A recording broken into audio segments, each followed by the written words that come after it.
Hello, everybody. Scott Golden here with the Impact review for the past week, which I'm just going to grab the date here, September 2nd, 2021. Again, kind of a flat show comparatively to where they've been, although you're going to have that. The BTI free show will feature Jake Something John Skyler. Jake Something defeats John Skyler. What a waste of Skyler, who's a super talented guy. Opening video recapped the story of Cage winning the Impact title, being confronted by Ace Austin, number one contender for the Impact World Championship, leads to Tommy Dreamer and Austin setting up a match for tonight, which kind of feels flat. Dreamer is way past his prime as far as that goes. Taylor Wilde, Jordana Grace, and Rachel Ellering defeating the Influence to Neil Dashwood, Madison Rayne, and Caleb Decay. Wilde has been flirting with the influencers since her return. Uh, and then, of course, the match starts with the babyfaces dominating early over Caleb. Caleb has been wasted. Super talented guy. If you've never seen his indie stuff, worth going out of your way to check him out on something like a PWX type show. Um, and then Grace gets in the ring and basically runs him over. Rain attacks Grace from behind, and Caleb gets the cut off because of this. The influence keeps control until Caleb once again becomes legal in the ring. Wild gets a hot tag. Ellering and Grace take out Dashwood and Rain. The outside the ring, allowing Wild to hit a German bridge on Caleb to win. Highlights from Deanna Purrazzo defeating Melina Perez at the NWA Empower show, successfully defending the Knockouts Championship. And we also see what happens during the NWA 73. Purrazzo attacks Mickie James after that match, and then G Miller interviews Purrazzo after her actions in the NWA 73rd. Purrazzo showed that she has everything under control and puts her in James in her place. Rhino calls out Trey Miguel. Miguel has decided to inject himself into that and Melina's issues.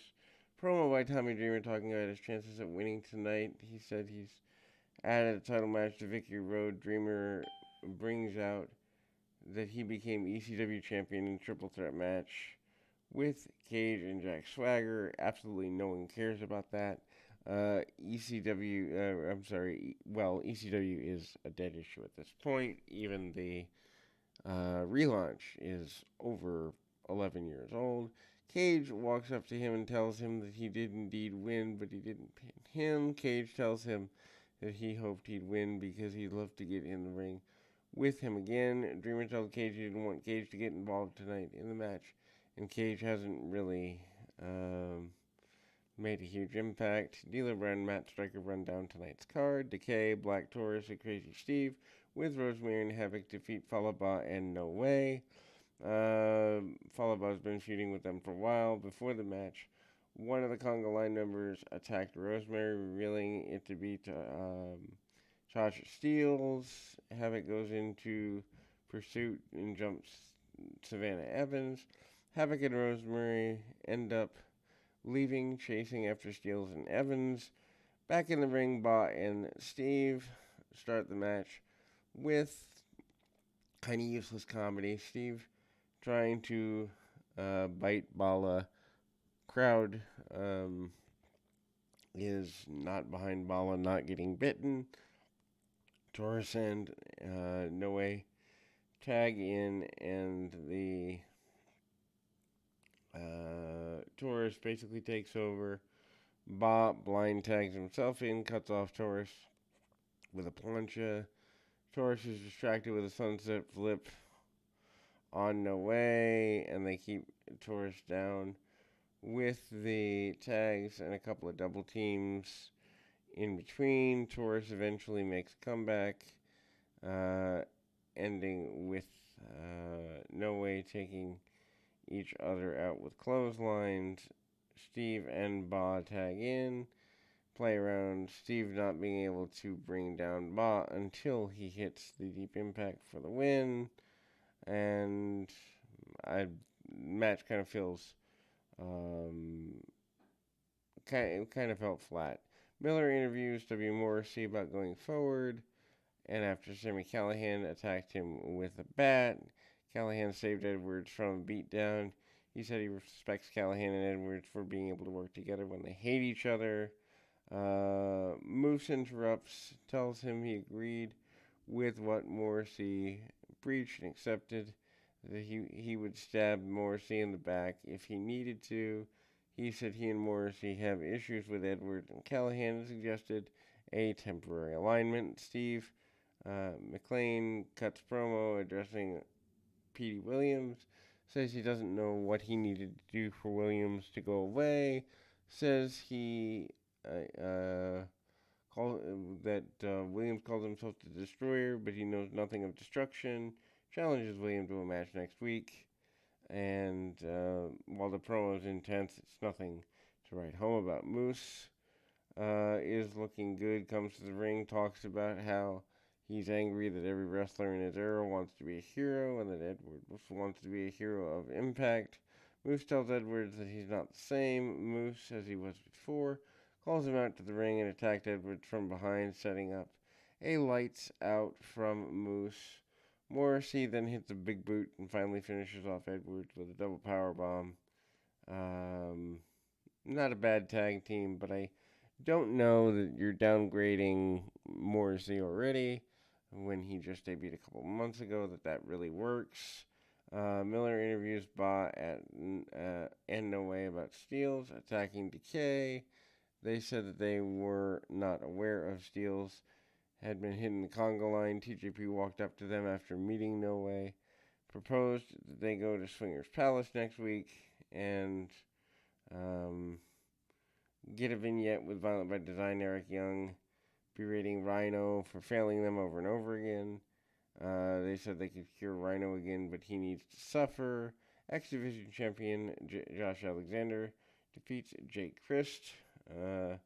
Open challenge to any former X Division champion, and Christ is the man to answer. He won his title during the time with OVE. Christ leaves the company last year after the end of the stable. Match is a styles clash of technical mastery versus speed. Alexander gets the advantage, obviously, with technical mastery. Chris gets an early advantage and uses the speed to cut Alexander off on the top rope and bring him down pretty well the hard way. Chris focuses on his attack on Anderson's leg and mixes up a couple of heel tactics to get Alexander down. Alexander starts to strike his way back to his feet, slams Chris and left and right until he hits the C4 for the win. Alexander gets the win, but it's not that big a deal. Post-match, Miller congratulates Alexander for winning the match. Asked what made the open challenge. Alexander said that this is necessary if he wanted to leave a legacy in Impact, and what it took to defend against every newcomer and every other man that had held a championship before. He wants to be in the conversation of the greatest X Division champions ever. Out comes Chris Sabin. He said he's a fan, but Alexander's only a one-time champion. Sabin said he's an 8-time X Division champion, which proves how worthless the title is if you can have it for 8 times and people remember it, but it's not that big a deal. He says he wants to prove himself, and Alexander must beat the greatest X Division champion ever. Sabin challenges Alexander. Victory Road for the title. Sabin and Alexander shake hands, making it official a number of times. Sabin has won the title. It's a weird argument against a man not losing it ever. Anyway, second commercial from Sam Bale trying to recruit a trainee for Brian Myers. Some of the entrants, they're not looking that promising. People are in line to meet with Myers. Myers goes through the list and cuts them out until 2 men are left. One of them is Manny Lemons. The other is Ziggy Dice. Dice is close to being eliminated and then talked back to Myers. Beal told Myers that if he cut Dice, then that only left lemons, and so Myers decides to let it go and calls them back next week. This is just time filler TV. Speaking of time filler TV, Raju and Shira defeated Matt Cardona and Chelsea Green. What's the point of bringing in Green if she's already going to be flat and doing virtually nothing? Anyway, Cardona and Raju have been feuding for several weeks. Match starts with Shira beating up Cardona, being disrespectful and dominant. Raju tags in Cardona and they turn things around. Green tags in and gets a couple of shots in on Raju, and Green exchanges some takedowns and they make fun of each other. Green then gets the last laugh. Um, and then Shira tries to confront Cardona, but Green stomps him. Shira carries Green out of the way and gets slapped in the face in return, leaving him open for the radio silence from Cardona. Cardona distracts himself with Shira. Raju captures and knocks out Green with a jumping knee and pinned her for the win. Match is kind of flat. Good Brothers come out to the ring. They said Mac and Swan getting a roll up on them was an argument for title shot. But in the end, it was Mac that went through the table and now found himself in a hospital bed. Rich Swan runs down with a chair, attacks the brothers who are about to beat him up if not for the referees and security. Go to commercial. Security holds back Swan when we return until Scott D'Amore comes up and tells Swan calm down and book Swan versus Anderson in Bunkhouse Brawl for next week. Kind of a flat match in itself. Also next week, Steve McLean versus Petey Williams, Chris Bay versus David Finlay rematch, Rosemary, Tasha Steeles, and Moose versus Eddie Edwards. At least there's a little bit of heat for next week. Anyway, Ace Austin with Madman Fulton defeating Tommy Dreamer, which at least the right person won. Stipulation of the match is if Tommy Dreamer can defeat Ace Austin tonight, he'd be added to the Impact World Title match Victory Road. Dreamer starts doing a little bit of chain wrestling and hits bionic elbows before clotheslining Austin to the floor. Dreamer's chopping Austin around the ring until he whips him into the rail. Fulton protects Austin by putting his body in between the two men. Dreamer's momentum gets cut off. Back in the ring, Austin works over Dreamer for a couple of minutes, but Dreamer ends up dropping Austin neckbreaker from the third turnbuckle. Dreamer and Austin go back and forth. Dreamer starts to chase DDT, but Austin blocks it. Dreamer lands an enziguri, but Austin recovers. Austin then goes for the fold. Dreamer counters into a cutter for near fall. Fulton places Austin's foot on the rope. Dreamer takes Fulton out on the floor, but distraction's enough for Austin to catch Dreamer with the fold and the win. And honestly, it's flat. Anyway, we'll be back with more right after this.